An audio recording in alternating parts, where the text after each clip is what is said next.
Varun sir pay కావాలని కక్ష కట్టేసే శివకుమార్ చేస్తున్న రిమాండ్ ఇది కానీ అన్యాయం జరిగిందంటే నాకు అన్యాయం జరిగితే ఏ కామన్ పీపుల్ కు న్యాయం జరగదు. ఇది ఎస్ఎస్ఓ ఇప్పుడు మాట్లాడారు సార్. మొన్న సైదులు సార్ అని ఆయన వచ్చినారు, ఇప్పుడు ఇంకొక సార్ వచ్చినారు. ఆయనకు కూడా ఈ కేసు నేను గత 8 నెలల జూలై నుంచి నేను ఈ పిఎస్ చుట్టూ తిరగడం జరిగింది. నా ఇల్లు కబ్జా జరిగింది సార్, ఫోర్జరీ జరిగిందని తిరుగుతూనే ఉన్నాను. వాళ్లకు అక్యూజ్లకు శివకుమార్ డబ్బులు తిని వాళ్ళకు ఫేవర్ చేస్తున్నారు. వాళ్ళకి యాంటిసిపేటరీ బెయిల్ ఇప్పించిన, స్టే ఆర్డర్ తీసిన, అది అట్లాగే పక్కన పెట్టిన. ఆ ఫైల్ ఇప్పటి వరకు ఏం జరిగింది ఇటువంటి ఇన్ఫర్మేషన్ మాకు చెప్పాడు.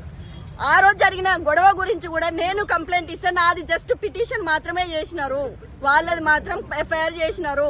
ఎందుకు ఎక్కడ ఏం జరిగింది నేను క్లియర్ గా చెప్పినాను. సీసీ ఫుటేజ్ ఉందని తీసుకోవడం ఆయన పరిశీలించడం జరిగింది.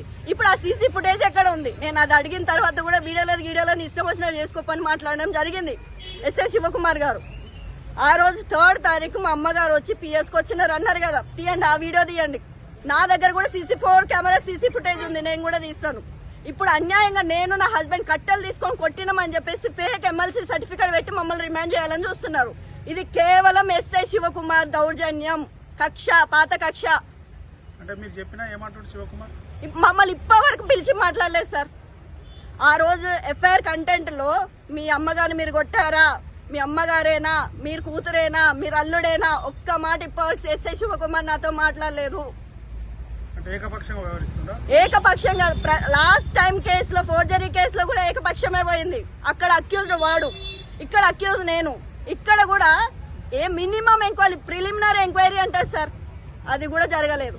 ఎవరు ట్రైనింగ్ ఇచ్చినారు? ఆయన చదువుకోలేదా? మినిమం నేను ఒక WPCని నాకున్న నాలెడ్జ్ ఆయనకు లేదా? సరే ఎంక్వైరీ చేసినావు, నువ్వు ఏ బేసిస్ మీద? ఆయననే కొట్టినా నేను కొట్టినా? ఇద్దరం కొట్టినప్పుడు ఆయనను మాత్రం మెడికల్ ఎగ్జామినేషన్కి ఎట్లా పంపించినావు? నన్ను కూడా పంపించాలి కదా. ఏం జరిగింది? ఇదంతా అన్యాయంగా నడుస్తుంది పోలీస్ స్టేషన్ లో మొత్తం. సార్ ఇంతకుముందు నేను DCPకి, ACPకి, CP వరకు కంప్లైంట్ చేయడం జరిగింది. అది CP వరకు వెళ్ళిందో లేదో నాకు తెలియదు. మేము చాలా సార్లు CP ఆఫీస్కి వెళ్ళి కలవాలని ట్రై చేసినాం, మమ్మల్ని కలవనీయలేదు. గోవర్ధన్ గిరి CI సార్ మమ్మల్ని CP ఆఫీస్ లో కింద కూర్చొని మాట్లాడుతుంటే కూడా మమ్మల్ని వెనక్కి పిలిపించేసినాడు. మమ్మల్ని CPని కూడా కలవనివ్వట్లేరు. మరి నేను యూనిఫామ్ వేసుకున్న నా పరిస్థితి ఎట్లా ఉంటే కామన్ పీపుల్ పరిస్థితి ఎట్లా ఉంది?